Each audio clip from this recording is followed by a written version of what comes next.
আসসালামু আলাইকুম। কেমন আছেন সবাই? আশা করি ভালো আছেন। আমিও ভালো আছি আপনাদের দোয়ায়। তো আমি আজকে আপনাদেরকে কিছু রান্নার আয়োজন দেখাবো। আমি আজকে কচু শাক রান্না করব। তো কীভাবে রান্না করি ওইটা আপনারা দেখতে থাকুন। তো এইভাবে রান্না করলে, আমার মতো এইভাবে রান্না করলে নিমিশে এক প্লেটের ভাত শেষ হয়ে যাবে। তো আপনারা দেখুন আমি কীভাবে রান্না করতাম। আমি কিছু কচু শাক নিলাম,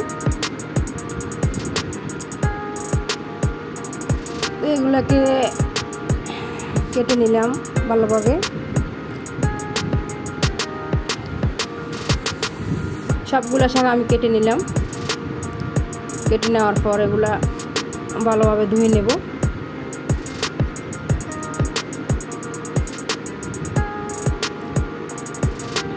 তা আমি পানি দিয়ে ভালোভাবে ধুয়ে নিতেছি।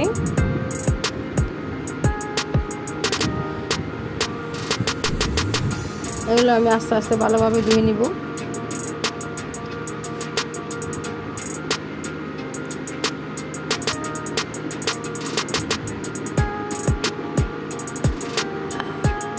তো আমার শাকগুলো ধোয়া হয়ে গেছে। তো এবার আমি কিছু মুসুরি ডাল নিলাম, ডাল দিয়ে রান্না করব শাকগুলো।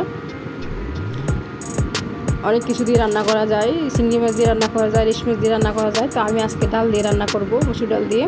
আমি ডালগুলা সব কিছু দিয়ে চুলায় বসা দিলাম। ডালগুলো একটু সিদ্ধ করে নিব। তো আমার ডালগুলো সিদ্ধ হয়ে গেছে।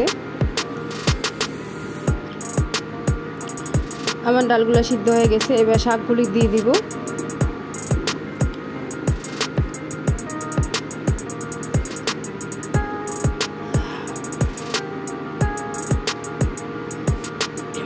শাকগুলি আমি ডালের মধ্যে দিয়ে দিলাম।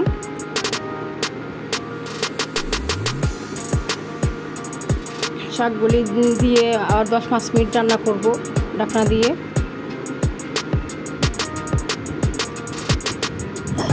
কারণ কচু শাক করতে বেশি সময় লাগে না, ওটা একদম নরম কচি, তাই তাড়াতাড়ি হয়ে যাবে। আমি 5 মিনিট পর আসলাম, ঢাকনা উঠিয়ে নিলাম। তারপর শাকগুলো উল্টে পাল্টে দিলাম। আমার শাকগুলি প্রায় সিদ্ধ হয়ে আসছে। তো উল্টে পাল্টে দিয়ে আর একটু ঢাকনা দিয়ে আবারও রেখে দিব।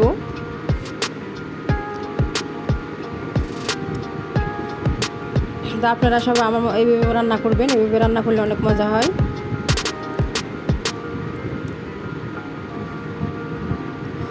দেখেন আমার শাকগুলি অনেক সিদ্ধ হয়ে গেছে। তো এবার আমি একটা ঘুটনির সাহায্যে ঘুটে দিব।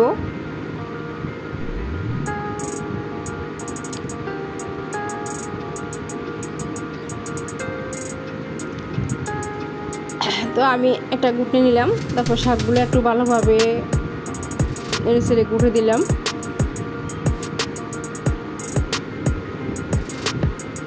কারণ শাকগুলো অনেক কচি ছিল, তাই তাড়াতাড়ি সিদ্ধ হয়ে গেছে এবং নরম হয়ে গেছে।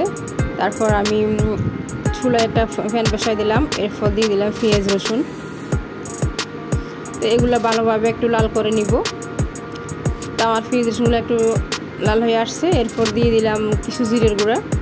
কারণ এইভাবে জিরের গুঁড়া তেলে বেছে নিলে একটু স্মেলটা অনেক ভালো হয়। তারপর ওই পেঁয়াজ রসুনের মধ্যে আমি শাকগুলো দিয়ে দিলাম। শাকগুলো দিয়ে ভালোভাবে উল্টে পাল্টে নিব। তেলের মধ্যে পেঁয়াজ রসুনের মধ্যে মিশিয়ে নিব।